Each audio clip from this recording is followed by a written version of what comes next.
for a couple of weeks, and then we became friends with them. And that was just one. We would meet people all the time that would say, "Oh, we're gonna go to your next show in the next city tomorrow night," and it's like, so we called it the lunatic. All these lunatics would follow the tour, and that's basically well, what the an Exodus fan is a very eccentric metal fan, right? And at those times, there was no stops. I mean, we were young and we were having fun on the road, and so we were doing whatever we wanted to do basically, and we thought we were invincible and get away with anything, and we did. And back then, you used to have fans actually waiting at the venue for the tour bus. Remember that? Yeah, that's right. I mean, they would be running up to the bus as we pulled up. Yes. And so, as you get older, they don't do that nowadays. Well, we're older, Walt. Come on. And maybe they do for the young kid bands that are still out there doing that, but not for us. I'm just saying. It kind of happens, but so that was a part of the time. And so the Lunatic Parade was, look at all the freaks lined up head to head. They wait for our arrival. That's the first line, like you said. Some are there for the show. Some are there to watch, and some to preach the Bible, meaning that they are either there or they're there protesting us because we're Satan music. And there was that too. And that was the whole lyric is about them, following us around and want to meet the clowns when the circus comes to town. We're the clowns, basically, gather all around. I still have. We'll remember all of you unless our crew dismembers you, and it's true because our crew was worse than we were, and you know that, and the crews were worse than we were back then. So there was a lot to. I think this record lyrically had a lot of different meaning on it. With us, we were really aware of what was going. This is a perfect thrash record that had so many social issues and economic issues and things that are going on in the world, you know what I mean? But this one was about the fans. Yeah, right? Well, there's always a fan song in there, you know what I mean? I remember a fan gave us, you know what I mean? A fan that did a very good drawing of a bunch of lunatics. I still have that, Steve. Make a great t-shirt. Do you remember that? They make a t-shirt out of it. Remember, Walt? Oh, I think that maybe I have all the people on it with all the crazy people and stuff. I have the original. We made that's thing. awesome. I should pull that out when you it's should, just. then you can give it to him, and maybe he can put it up here while we're talking about that. We'll try to. Anyway. All right, and then we have song number 4 coming in at 7:35, 7:45, and Within the Walls of Chaos. Another worldly driven song. That's a heavy song too. Here we are in this world, and shit is going down left and right. There's the AIDS epidemic. There's the gangs violence that's in L.A. The Crips and the Bloods. There's just, the wall just broke down. There's countries are separating themselves from each other. It's just all of the chaos that's going on. It's all about, the world chaos. The world chaos, mafia, greed, violence, anything. Basically, that's what that song is. And Gary wrote the lyrics to that one as well. I think Rick had a little bit something to do with that one. That's another game. Lunatic Parade I wrote, great by the guitar way, work on that one too. I think so. I think this album exemplifies those two. I mean, they really have honed it in on what they did, but man, this record really good guitar work, very guitar heavy. All right, and I think the fifth one, Objection Overruled, it was a video song. That was the video song that Capitol picked, and that was the first time we had went. And we worked with Jeff Stein, who had did the Tom Petty video, Don't Come Around Here No More, when he's like, and the Alice in Wonderland thing. So it's supposed to be an old, obscure courtroom that he saw in the Outer Limits or the Twilight Zone one time. And if you noticed, the Sandman is in that video, and this is before Enter Sandman came out. So if you watch the video, he's one of the creepy people that are on the jury. And actually, and the girl the girl in that at that time, she was going out with somebody in Guns N' Roses. I can't remember. And the judge, if you remember, the guy that played the judge was in a horror movie called Near Dark with Lance It was black and white, wasn't it? No, the video was. It was sepia tone, actually, is what they called it, sepia tone. And so we did it then, and then I think they picked that one too. It was only 4:34, so maybe that has something. I think that's why they picked it. There are better songs they could have picked, right? They didn't know that. They felt this again. The guys who they're gone. The guys who loved us were gone. And they probably said, hey, this one actually could get played a lot because it's 434 instead our of some of A&R these- people are no longer with us. They've been fired. The new crew's in and going, But this song was on MTV's Headbangers Ball a lot. Well, yeah, because it's Capitol Records and they're going to push it. But I think it was like, this song. That's kind of, and then we were told, yeah, you guys are doing it. Oh, we are? We didn't. It even would pick have the been single. one you picked. Hot damn, we didn't even pick the single on that one. So we did it at Desilu Studios. There was a huge soundstage that they had it set up for. $80,000 in 24 hours in 1989, people. It's like a house back It was then. like unbelievable. $80,000 to do this video. And all the actors and stuff. So, and it took like 24 hours to do it. It was a long one. And if you notice, there's this table that I'm sitting behind, and they bring me in, and they bring me in, and I'm sitting behind it like I'm, the one that's on the stand there that they're persecuting me. And at one point, they want me to break free and go at the judge, which I do in the video. And they made everything out of this sheet metal. And it was so sharp. I grabbed the edge of the table, and I just ripped my hand right open. They had to put that. I don't know if you can notice it in the take. Maybe they did another one out, but I cut my hand on the first take of doing Sheet that. metal so sharp. Because I go to grab the table to get up on it to go at the judge, and it just went and sliced in. There was no like boom, and I just cut my hand, and all of a sudden blood started coming out. So that You bled for that one, huh? I bled for that one, but not one of our choices. But I like the song. Gary and I wrote this one together. This is about the Judge Wapner. And remember, now it's the late 80s. There's all those divorce court, and now they're everywhere, bro. But back then, there was only one or two of them. And so we wanted to rip on that a little bit, how, it kind of like the TV judge moron. If you read the lyrics in there, we're totally ripping on Judge Wapner on that thing. So kind of, again, tongue-in-cheek, Exodus being funny, Exodus being, ruthless. Did you ever play this song? Haven't played it in a while. In a long time, huh? Love to. Yeah, see? Would There's love to. Another gem that's in there. And back and then that would be, I believe this would be the end of side one, right? Well, if it was. Yeah, because song 6, Only Death Decides. Yeah, that on the record back then there were still records. This was the first song on the second. And side. it clocks in at just over 6 minutes. Another one. Did they do a video for this one? No. Hmm? No. How many videos they do on this album? This only one on only this. one. Only one on this album. Only Death Decides. One we play now. I love the riff, and it's very heavy, especially at the end. It's very typical Exodus before the riff kicks back in the lead. Basically, at this point, we were starting to have friends that were dying of stupid shit. You know what I mean? Drugs. And we're young guys. I mean, in our eyes, it's 1990. I'm 26 years old, and we're losing guys from ODing or thinking they're invincible. As you do go through life, that happens, right? And now that we're older, it seems like it's much more, you're used to it now. You've had friends die, and you've had some family members that may have gotten cancer or something and passed. Everybody, I'm sure, has known somebody or something like that has happened, and so at our age, in our 50s, Walt, we know these things, but when you're in your 20s, it's hard to realize that, this person has just wrecked themselves so bad that they're already gone. So Only Death Decides. It's their destiny or whatever. Right. This song is all about, Only Death Decides what happens. So it's basically you need to decide for yourself how which way you're going to carry your life. So when the Reaper comes and gets exactly. you, right? You never know. The first line, sinner, cheater, liar, major, living till the day you're retired.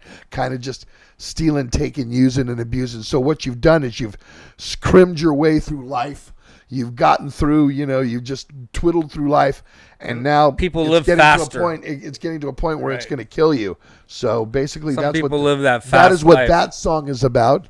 And again, like I said earlier, Impact is full of social. Very socially conscious album from every standpoint. You know what I mean? economics. This one is about, this one's obviously about, when they're, we're losing our friends. So we, again, very socially aware record. One we have, I'd say out of most of all Exodus albums are, there's something about religion. And this was written when you were young men, still in your 20s, and trying to figure it all out. Yeah, that's true too. Comes out in your music. So I think it's very fresh and very raw. Definitely. All right. So then we had track 7, Heads They Win, Tails You Lose, 743. Basically about another thing metaphorically about gambling with life and gambling. Always, if you're gonna live your life on that type of way, you're not going to ever succeed. Saying, when have you ever heard of a guy going, coke dealer or somebody, when you met when you were, and them going, oh, dude, man, what happened? I haven't seen you in years. Last time I remembered, you were, weren't you dealing coke? Oh, yeah, I made a big score and sold it, and then I bought a trucking business, and became that. That doesn't happen. Two things happen, jail or death. That's the only two things that happen. That's so true, Steve. So it's kind of like, this is what that is about, basically. If you're going to deal and you're going to play the gambit. You're gambling on it. You're gambling on life, and it's like, heads they win, tails you lose. And it's heads they win because they're always going to win. They're the house. The house is always going to win, and you're always going to lose, regardless if the house is the police or the house is death coming knocking at your door. The house. So metaphorically speaking, that's kind of what that. Who wrote that one? The lyrics. I wrote the lyrics to that one. Well, that's a good one. And then we get to I think, number 8, Changing the Guard. It's a long progress. It's like Pleasures, kind of like this long song. To me, probably my favorite on the record. Very much so epic. This really shows Gary Holt as a songwriter because he wrote all the music and all the lyrics in this song. And it's basically... I think that's my favorite song on the album. It is definitely a great one. Definitely. This one is, the kind of Romanian dictator, he took it back from, back in the czars and all that shit. And Rasputin. And kind of metaphorically put it into what's going on today. You know what I mean? Because at that point, again, when we wrote this, I've said it in this, the wall was coming down. The wall was coming down. The changing of the guards, the Scorpions weren't the only ones writing songs about that. Their songs just weren't heavy like this one was. So to me, musically, this is my favorite song musically on the album. Do you guys ever play this one? It's a long song, though. Wouldn't that be great? Maybe you got to bring that up. I'll bring it up, Walt. Yeah, bring it up. I will. I'm sure. Should go over real well, too. And then I was wrong. The quickest or the... coming in at 2:38, the last song on the album, "Thrash Under Pressure," 2 minutes and 38 Thrash seconds. Under Pressure, like That's a just quick like song. Just like "Strike of the Beast." Before that, just like "Choose Your Weapon" and "Open Season," a song that's just really fast. You know what I mean? And basically about the hustle and bustle of everything that goes on, being doing thrash and doing the band and going on tour and basically doing that. That's what. This and the pressure of it. And just all about getting it together and going out and playing and doing what we have to do to. And maybe the thrash helps you relieve that stress and pressure. Well, it does, too, right? And it did. This was, again, a defining moment on this tour. We had, I think that this album you were more grown up and just I think entering so. that We're phase better, of life, better right? performers. This was the tour when we went out with Suicidal Tendencies in the States.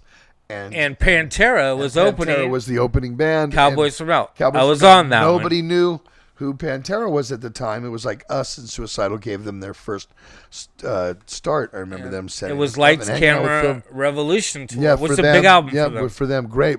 One of my favorite. I mean, to me, You Can't Bring Me Down is my favorite Suicidal song. Even though I love Institutionalized, I love all that stuff. All the early stuff, and I love that to death. It's my favorite Suicidal record. So didn't go to Europe on this. We were offered a 35-date tour to open and support Priest on Painkiller Tour, But Yeah, the new people that were in charge at Capitol didn't like this record so much, and they told us to go back and write a record that they could market. And this gives you a great example of they were we going to signed change your this song. deal and we've locked in and we got to do what the fuck they tell us to do. And this so, is an example of how this they is want you to so change leading into your Force sound. of Habit, if you're going to ask questions why the musical direction of Force of Habit is what it is, I'll discuss that when we get to Force of Habit down the road. But it was, man, back in the day, record labels had to give bands tour support to actually go on tour with, so that you could afford to the buses and afford the. Now we've learned how to make it work, And I actually, and this is before then, I actually have a poster on my tour on my wall that I've framed. For Force of Habit, I'm just going to jump forward just quickly, just for a second. When we did Force of Habit tour, we toured with Black Sabbath, and we went through the States. We did 35 shows with Sabbath, and they were on Dehumanizer, and it was the only one where we had a picture of us with Sabbath on the same poster, and I have it framed because I actually had them sign it all. That's a huge thing, though. It's huge. But the major thing that I show everybody, I say, look at the price of the ticket, and it's got right on there. How much do you think, 1993, it cost to see a band called Siskin from Germany, Exodus, and Black Sabbath? How much? $15. $13.25, Walt. So back then, you didn't have the bands have learned how to make money. That's why you pay more from we, and I pay it too, because I buy merch and pay So tickets. you're going to say, I'll say this. Okay, now we know the bands don't make as much selling the albums as much. So now the ticket prices go up. Not anymore. That's why. That's what I'm finishing. Let me finish. That's why you pay big money for ticket prices. All right. And your T-shirts, $15 and your back then, right? $20 T-shirts. It's now double. Are now $35 and $45, and that's why we had to learn how. We don't sell records anymore, people. I've seen sweatshirts nowadays going for $100. I just bought one at $100. I know. Some of them bands can get that. Exodus doesn't necessarily do that. We have an expensive one, but it's really nice. Yeah. When we go out, it's embroidered. So that's kind of how the Impact cycle went. We always kind of had one eye on our label like this. It's like, I don't think we felt comfortable there. I don't, obviously, because the people, they had the hammer. They weren't the people that signed us. They were just the people that took over. It was kind of like, whoa, what's this? What's this shit? Oh, it's a. Did you read the fine print? Seven. We signed them for how many records? For how much? Yeah. Oh God. Okay. What are we gonna do with them?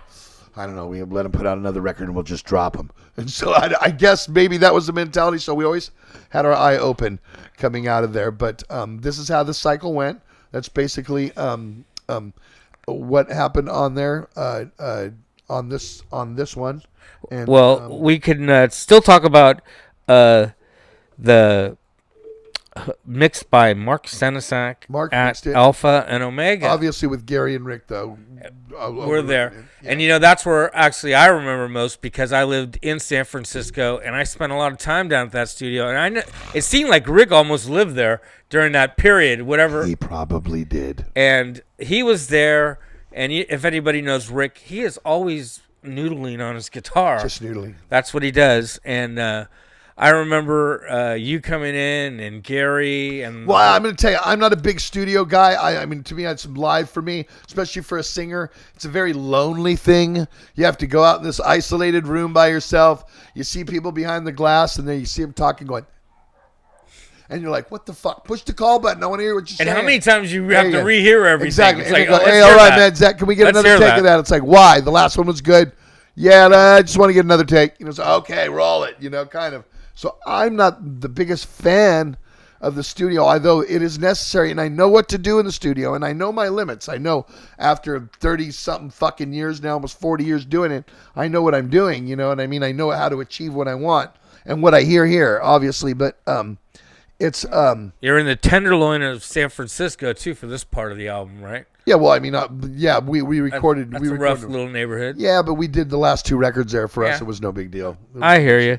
It was mixed, so. And it was mastered by Stephen Marcuson. Is that how you pronounce it? Marcuson. It was the first one that Bernie Grundman did not do. because Bernie Grundman had done masters everybody's record. He did not master this record. All right, and then I want to read. Well, actually, this hit the Billboard charts at 137 at that time, and I'd like to give a Gary Holt expressed, in an interview. Now, they're going to dissect. We're just going to take a little piece. He said that his dislike for this album during the making of Exhibit B, he said, if there was one album I could have back and record again, it would be Impact. He praised it for having some of the best riffs I've ever written on it. So you see, there's the yin and yang of that, right? But I think a lot of fans, though, because the technology wasn't the same. It's a little flat in some parts. I know Johnny would love those drums. You don't know what you know now. Sounding right, and the guitars, more layered and fatter. A remastered album is fatter, and that's why I've always thought about this one the most. It has the greatest riffs, and I'm sure that I'd love to see it remastered. I know a lot of fans write about that. Great vocal hooks on it too. I mean, I really like that. I mean, again, so much on this record, so many dynamics on this record. I think it was the time that was changing. The label didn't know what to do. It was a lot of things that went involved in this. You know what I mean? I think, we kind of got a little bigger for our britches at some point. We should have been a little bit smarter on some decisions, which I won't get into. But I think every band makes that, and you can't go back to that. But it was a learning process. It's kept going. I mean, look at us. We're going to be in 2020, and Exodus is still here. So all of those things have happened that have come through. So, and also during this time, you had some of your bigger gigs. So you had the Red Hot Chili Peppers that you supported at the Henry J. Kaiser in July 21st, 1990. And you had that big Fillmore show. I think, was that the first time you played the Fillmore? Yeah, the first time. We had done a Toxic Waltz video shoot at the Fillmore, but actually not played it. It was sold out that night. And you headlined this. I remember that. I took some pictures Forbidden. of you. Yep. Mm-hmm. That. So, right. That's still some big things. And I remember your production was, you were a little more advanced and playing some bigger places. More production, times. More money. Again, I will tell you people, the record advances you pay back. The $80,000 for the video you pay back. So it's and also you talk the about tour support you pay back. How about the merch company? They're going to give you a big advance. Okay, but this isn't about that. I know, but they do. And then that's a whole nother episode about merch, but I'll get into that. That works in, but like I know you guys, especially you Exodus fans, like when I go into detail about this. If I ever get the other guys on, we'll talk about this type of stuff and the records and theirs. But this is my view, obviously coming off of it. And one other thing I'd like to say is that they redid this release in a smaller CD version that makes it look like the album. You've seen that one, right? It's about this big compared to an album that's that big. But the CD fits in it, and it looks like the album cover, and it's not like in plastic. Have you seen that? It's cardboard. Yeah, of course you've signed it. We're still trying to. I've signed everything. We're still trying to get control of that. I don't know what's going on with that, but we're trying. So it's a good one to look for out there. It's definitely if you're really interested. I mean, I see the comments all the time that say, "Whoa, Zet, I love Impact is Imminent. It's my favorite one." You know what I mean? I've heard that for every record. Honestly, I really have. But like I said, I think Gary and Rick were very much on top of their game for this one. Writing, they were living together. They were really talk about yin and yang and one set of a unit. If there was ever a record that I felt that they were very much together for Fabulous as well. But I think this one they were really on it. It could have been much bigger, but it is what it is. History goes on. So I guess leave us some comments on this one, and we'll get into all the other records. And the album was 49 minutes and 47 seconds. 50-minute album, almost an hour. So almost an hour crushing. So guys, go back and listen to it. Go back and listen to Impact. It's really fucking good. And when you listen to it's just the songs, and now that you've heard me kind of give you the story, it might give you a better look at it. You know what I mean? So leave me your comments, obviously. And if you haven't subscribe to our channel, right, Walt? That's right. And where will we see you soon? On the Vault with Walt.